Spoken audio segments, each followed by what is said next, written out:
नमस्कार. आज आपण 28व्या श्लोकाचा अर्थ जाणून घेणार आहोत. वरील श्लोकात असे म्हटले आहे की त्या परमेश्वराला जो सर्व भूतांमध्ये नाशरहित आणि समभावाने स्थित असलेला पाहतो तोच योग्य तऱ्हेने पाहतो. या म्हणण्याची सार्थकता दाखविताना भगवंत त्याचे फल परमगतीची प्राप्ती असे सांगत आहेत. श्लोक 28. समं पश्यन् हि सर्वत्र समवस्थितमीश्वरं न हि नस्त्यात्मनात्मानं ततो याति परांगतिम्.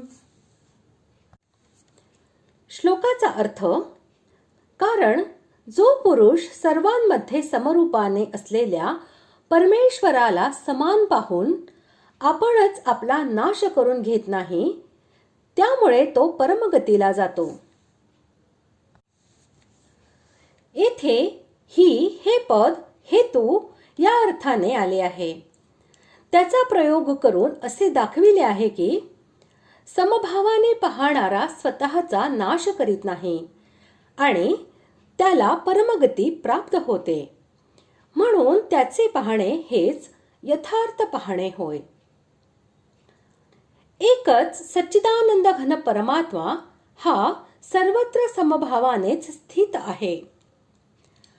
अज्ञानामुळे भिन्न भिन्न शरीरांमध्ये तो भिन्न असल्यासारखा वाटतो.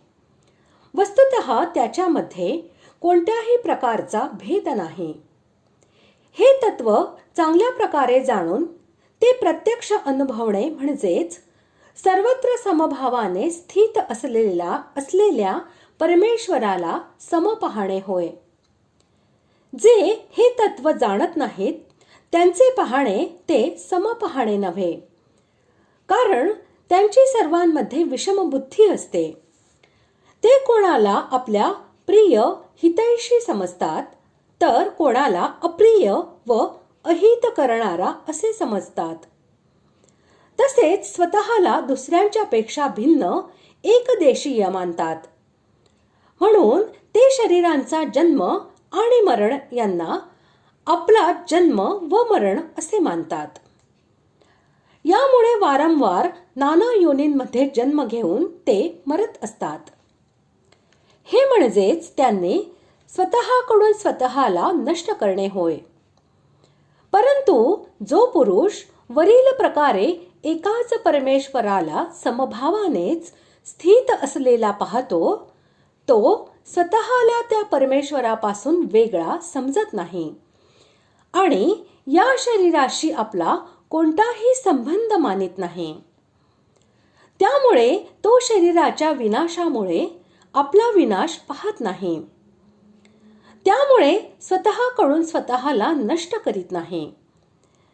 त्याची स्थिती सर्वज्ञ अविनाशी सच्चिदानंद घन परब्रह्म परमात्म्यामध्ये अभिन्न भावनेने असते.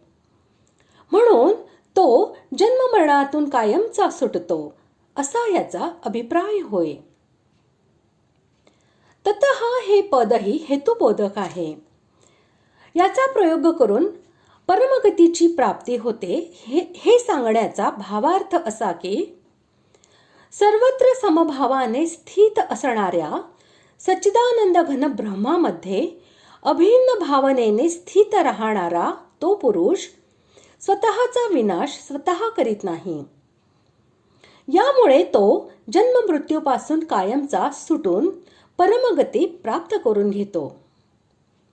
जे परमपद या शब्दाने सांगितले आहे, जे प्राप्त केल्यावर पुन्हा परत यावे लागत नाही आणि जे सर्व साधनांचे अंतिम फल आहे, ते परमपद प्राप्त होणे म्हणजेच येथे परमगती प्राप्त होणे होय. अशा प्रकारे आज आपण 28व्या श्लोकाचा अर्थ जाणून घेतला. पुढील भागात आपण 29व्या श्लोकाचा अर्थ जाणून घेणार आहोत. धन्यवाद.